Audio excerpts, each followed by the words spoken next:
December 1975 நியூயார்க்லேருந்து ஒரு மணி நேரம் தள்ளி இருக்கிற ஒரு சின்ன கிராமம். அந்த கிராமத்தில் இருக்க ஒரு வீட்டுக்கு ஜார்ஜ் லட்ஸ், கேத்தி லட்ஸ் அவங்க குழந்தைங்களோட குடியேறுறாங்க. குடியேறின நாள்லேருந்து கரெக்டாக 28வது நாள் ஜனவரி 14, 1976 நடு ராத்திரியில் அவங்க குழந்தைங்கள கூட்டிக்கிட்டு பயங்கர பதற்றத்தோட அந்த வீட்டை விட்டு வெளியேறாங்க. அவங்க எதனால அந்த வீட்டை விட்டு போனாங்க, அன்னைக்கு நைட் அங்கே என்ன நடந்துச்சு, இதை பற்றி தான் இந்த வாரம் பார்க்க போகிறோம். Welcome to mystery nation. George and Kathy Lutz அன்னைக்கு நைட்டு அவங்க அவ்வளோ பதட்டத்தோடு வெளியே போகிறதுக்கு ஒரு வருஷம் முன்னாடி அதே டவுனில் ரானல்ட் டெஃபேயோ ஜூனியர் அப்படின்னு ஒரு 23 வயசு இளைஞர் ஹென்ரிஸ் பார் அப்படிங்கிற ஒரு இடத்துக்கு பதட்டத்தோடு ஓடி வராரு. அந்த பாரில் ஒரு 50 பேர் இருக்காங்க. உள்ள நுழைஞ்ச இவர் எங்கள் அப்பா அம்மா சுடப்பட்டிருக்காங்க அப்படின்னு ரொம்ப பதட்டத்தோடு சொல்கிறாரு. அதை கேட்ட அங்கே இருந்த 50 பேரும் ரானல்ட் டெஃபேயோ ஜூனியரோட வீட்டுக்கு வராங்க. ரானல்ட் டெஃபேயோ ஜூனியருக்கு 4 கூட பிறந்தவங்க: Don, Alison, Mark, John Matthew. அவனோட அப்பா பேர் ரானல்ட் டெஃபேயோ சீனியர், அவங்க அம்மா பேர் லூவி டெஃபேயோ. இவங்க எல்லாருமே துப்பாக்கியால் சுடப்பட்டு இறந்துருந்தாங்க. போலீஸ் ஃபொரன்சிக் டீமோட அந்த இடத்துக்கு வந்து விசாரணை நடத்த ஆரம்பித்தாங்க. அந்த இடத்துல இருந்த ஒரே சஸ்பெக்ட் ரானல்ட் டெஃபேயோ ஜூனியர் மட்டும்தான். அந்த ஊர் மக்களுக்கு ரானல்ட் டெஃபேயோ ஜூனியர் மேலே இருந்த ஒரு அபிப்பிராயம் ட்ரக் அப்யூசர்.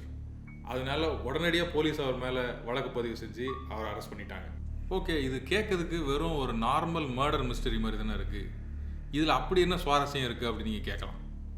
.35 கேலிபர் மார்லின், இது ஒரு ஷார்ட் கன்.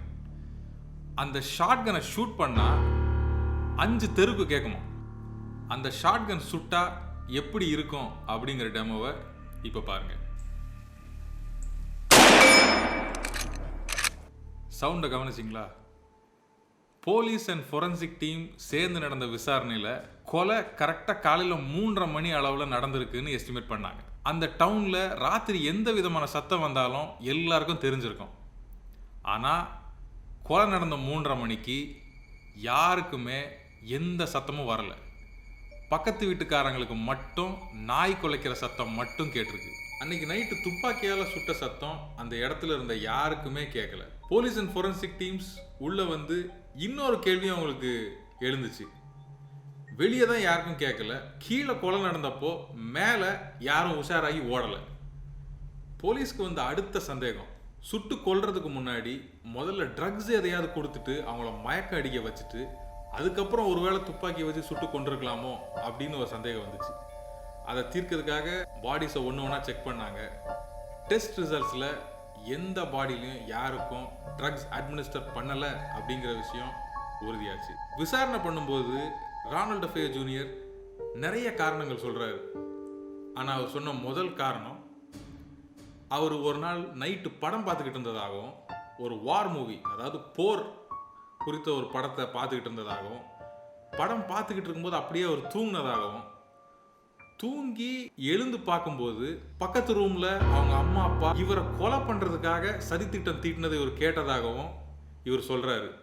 அப்படி கேட்டுக்கிட்டு இருக்கும்போது இருட்டிலிருந்து கருப்பு ட்ரெஸ்ஸு போட்ட ஒரு பெண்மணி அங்கேருந்து வர்றதாகவும், கையில் கருப்பு க்ளவுஸ் போட்டுக்கிட்டு ஒரு கன்னை இவன் கையில் கொடுத்ததாகவும் சொல்கிறாரு.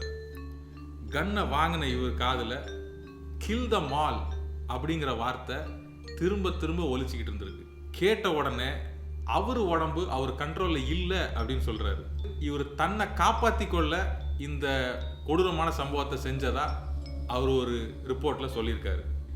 கொஞ்ச நாளுக்கு அப்புறம் அவர் திருப்பி இன்னொரு காரணம் சொல்கிறாரு.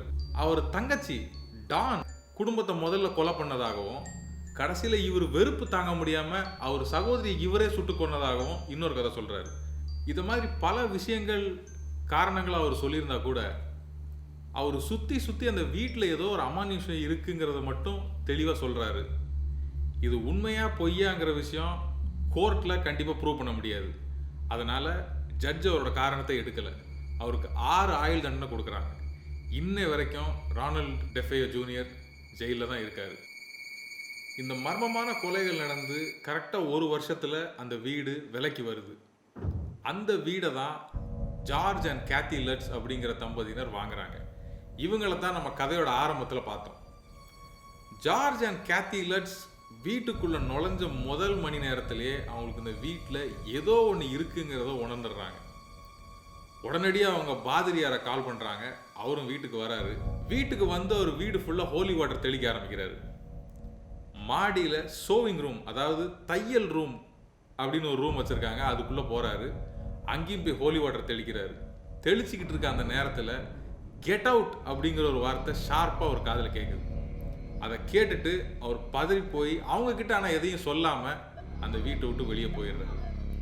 போய் ஒரு மனசு கேட்காம திருப்பி உங்களுக்கு ஃபோன் பண்ணி அந்த ரூமை மட்டும் விட்டுருங்க, அந்த ரூமை பெட்ரூம் ஆக்காதீங்க அப்படின்னு ஆணித்தனமாக சொல்லிட்டு போகிறாரு. அடுத்து அந்த வீட்டில் நடக்கக்கூடிய சம்பவம் அந்த ஃபேமிலியை ரொம்ப டிஸ்டர்ப் பண்ண ஆரம்பிச்சது. ஜார்ஜ் லட்ஸ் கரெக்டாக 3:15 மணிக்கு தினமும் காலையில் எழும்பிடுறாரு. ஏறக்குறைய அந்த நேரத்தில் தான் கொலை நடந்ததாக போலீஸ்காரங்க முடிவு பண்ணியிருந்தாங்க. அதே மாதிரி ஜார்ஜ் லட்ஸோட கேரக்டரில் நிறைய வித்தியாசம் தெரிஞ்சுது. குடும்பத்தை ரொம்ப அபியூஸ் பண்ணதாகவும், மனைவி பிள்ளைகளை ரொம்ப அடித்து துன்புறுத்தினதாகவும் அவங்க மனைவி பின்னாடி வர டைமில் சொல்கிறாங்க.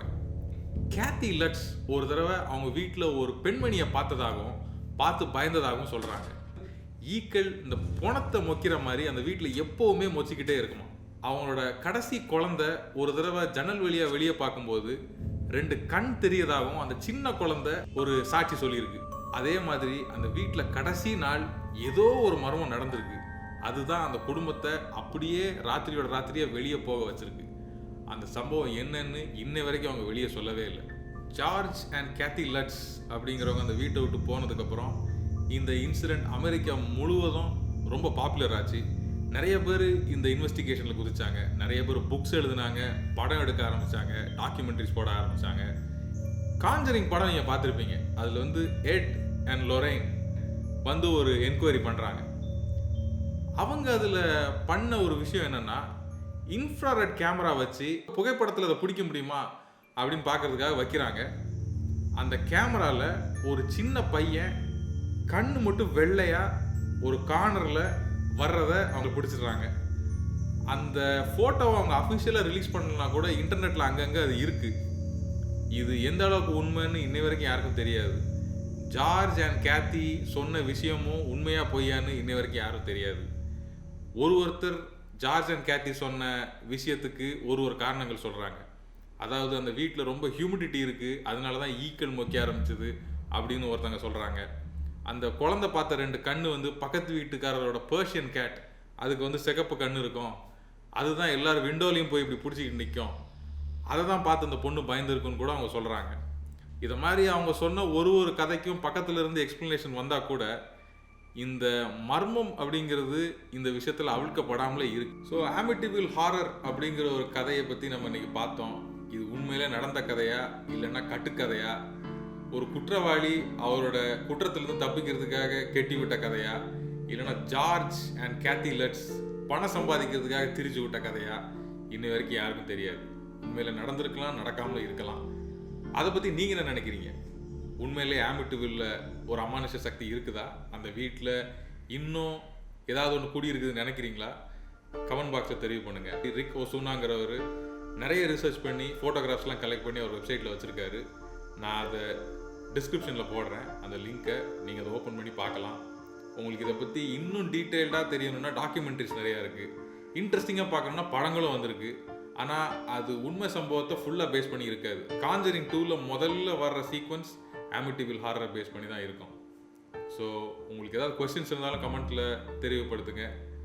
நெக்ஸ்ட் டைம் இதே மாதிரி ஒரு மர்டர் மிஸ்ட்ரியோ இல்லைன்னா ஒரு மர்மமான சம்பவமோ உங்ககிட்ட கொண்டு வர வரைக்கும் கால்வின் சைனிங் ஆஃப்.